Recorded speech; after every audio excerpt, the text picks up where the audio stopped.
Hi, everybody. And it's time for Faust Goes to the Movies again. Tom Carmody and I are back.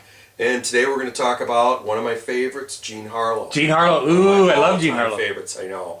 She was amazing and really misunderstood, about what she was and who she was and how she died. Kind of a big mystery always about her. Another classic example of thinking that she was blonde and stupid. I can't. Well, just that nothing was known about her. Mm-hmm. Like most other people, even though they're all wrapped in publicity, there still was kind of a basic knowledge of who they were and how they died and all that. But she was really cloaked in mystery, which is really too bad because she was not what she was portrayed as at all. She was very down to earth, very friendly gal, loved everybody. Didn't wear a bra, had really nice tits, all of that kind of stuff. Beautiful hair, but came from a real upper class background in Kansas City. How'd she get to Hollywood? She, basically her mother divorced her father when she was in her late teens. She was already married. She had married a guy named Chuck McGrew, who was also an upper class person, and was just basically going to live her life as a socialite. But her mother talked them into moving out to California because her mother wanted to be a movie star. And obviously didn't make it. No. No. She was too old by then. She was a beautiful woman, but she was way too old by those standards in the 20s and stuff like that. So Jean got into pictures on a dare from her society friends. They dared her to go to Central Casting at Fox Studios. And at Fox Studios was where she got her first role in Honor Bound. And from there, it just picked up. She started doing bit parts and stuff like that. But by 1932, she was on a roll. And she had probably done 10, 15 pictures by then. Hell's Angels, she did? Hell's Angels. Hell's Angels was her first one out of the gate. Oh. That's what I meant. 1932, she was on a roll. But Hell's Angels, when Howard Hughes hired her to do the talking part in...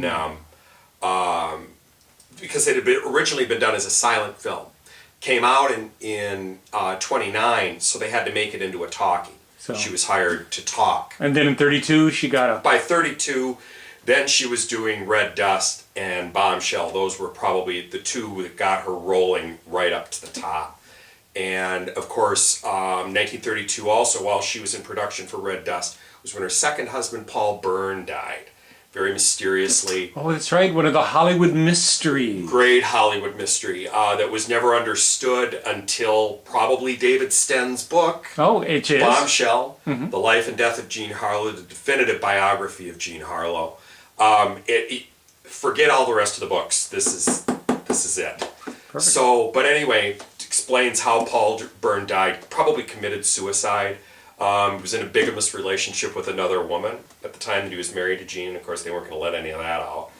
But really mysterious. Interestingly enough, the Easton Drive house was also where Jay Sebring lived, Sharon Tate's first boyfriend. Lived on Easton Drive. Movie trivia. In the Paul Byrne house, yeah. So, but no. So by 32, she was really rolling. Yeah. And so obviously one of the other controversy is about her life and her death. Her death, big mystery surrounding her death. No one really knew about it until David Sten's book, how it actually happened.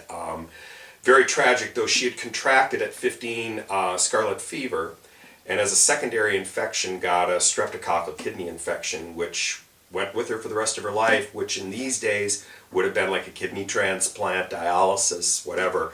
But it was a gradual thing, and she died very suddenly in 1937 on the set of her last movie, Saratoga, with Clark Gable. I remember from so much of the movies of one of the biggest funerals other than Valentino that ever occurred. It was just she was shocking. buried in Forest Lawn Cemetery in Glenwood, and I've seen the mausoleum where it just says "Our Baby" on it, not even her name.